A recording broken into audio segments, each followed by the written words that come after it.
Trauma just doesn't live in the brain, it lives in the body, not just the mind. Simple tools like breath work and grounding exercises or EFT tapping, which is emotional freedom technique, can help you reset and regulate your nervous system. These practices bring you back into the present, reducing anxiety and overwhelm.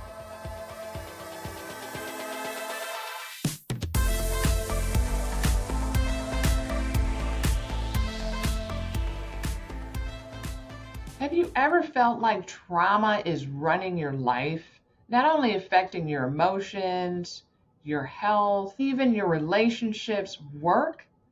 And then you wondered, how can I navigate and heal besides medication? And I want you to know you're not alone. In today's episode of the Butterfly Vent podcast, I'm going to share tips, 6 powerful research-backed ways to heal trauma without having to rely on medication. These approaches are going to help you reconnect with your body, calm and regulate your nervous system, and finally start feeling like yourself again. So let's dive in. And I want to say, please stick with me until the end because I'm going to share the method that's been the most transformative for my clients and for me personally in my own healing journey. Plus, these strategies are things that you can start practicing today. I'm Heather Hewett, Somatic Trauma Therapy Informed Coach, and here are the tips. Number 1, nervous system regulation. This is the most important one. Trauma just doesn't live in the brain, it lives in the body, not just the mind. Simple tools like breath work and grounding exercises or EFT tapping, which is emotional freedom technique, can help you reset and regulate your nervous system. These practices bring you back into the present, reducing anxiety and overwhelm. I gave you my favorite off the top. And the reason why this one is the most powerful and impactful. I have seen clients transform as well as myself, and I'll reveal at the end what has been my favorite nervous system regulation technique. Tip number 2, somatic practices.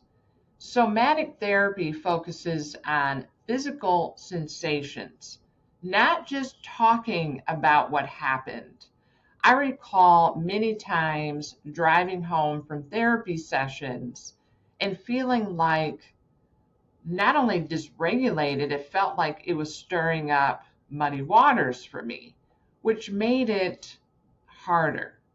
Therapy is great, and it did help improve perspective and how I saw things, but is mostly from a brain cognitive angle. We need to add the body in there, and movement by means of exercise, walking, and trauma-informed stretching, even body scans, help release stored stress and tension. Number 3, mindful movement. We can do gentle exercise like walking or even that trauma-informed stretching, like I mentioned. That's going to improve mood and help regulate chemicals naturally because we have our own pharmacy in our body, and we can create these biochemicals or hormones, neurotransmitters that naturally help us to feel good.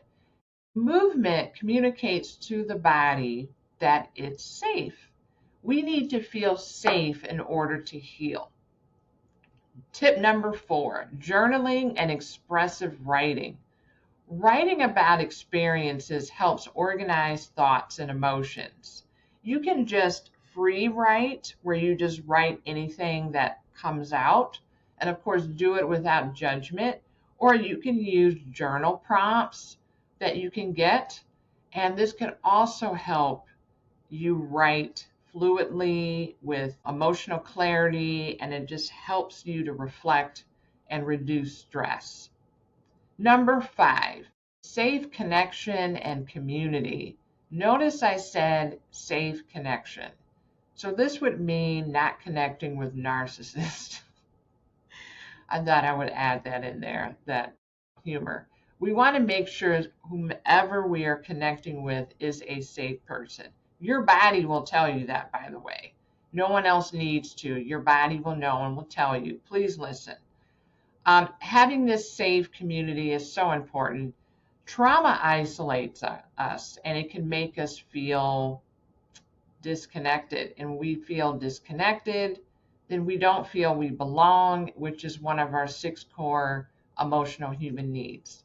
Healing happens in safe relationships. Support groups, therapy circles, or trusted friends can really help us to rewire the nervous system for safety and belonging. Number 6, reframing and self-compassion. Trauma often leaves us with shame and negative limiting beliefs that hold us back. Practicing self-compassion, learning to reframe experiences, helps build resilience. This is the key that ties everything together. Well, when I was struggling with binge eating, bulimia, severe anxiety, it wasn't until I learned how to regulate my nervous system and practice self-compassion that real healing began.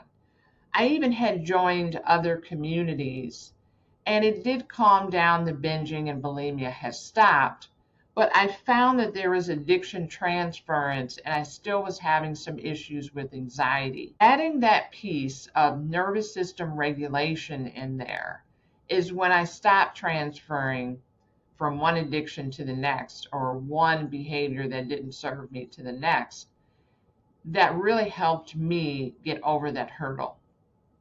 Adding practicing self-compassion, self-love, learning what my true value is, I also began to heal at a different level. And medication can be supportive for some, especially in the beginning. You may need this, and that's okay, and there's no shame in that. But just know that these body-based tools that I have shared create lasting change. And if you are having a challenge using these tools by yourself and having the challenge of seeing anything working, you may need one-on-one coaching, and I would be more than happy to assist. I love working with individuals and watching them transform. You can visit me at heathermhewitt.com for that. Now, I'm going to reveal what my absolute favorite nervous system regulation technique is. And actually, it's a combination of 2, which is vagal toning and EFT. As a matter of fact, when you do emotional freedom technique, you perform this practice, you are doing vagal toning at the same time.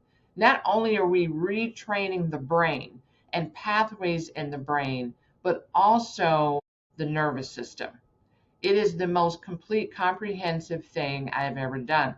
I learned to do it many years ago, but actually got away from doing it. And learning the nervous system angle with EFT has brought it to a whole other level. I've literally seen clients transform in front of me, as well as myself with getting over things. So that was my key tool that helps the most with clients and myself.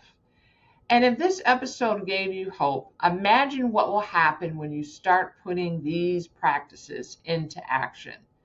Which tip are you excited to try first? Let me know in the comments below. And if you found this helpful, don't forget to subscribe to the Butterfly Event Podcast and like this episode.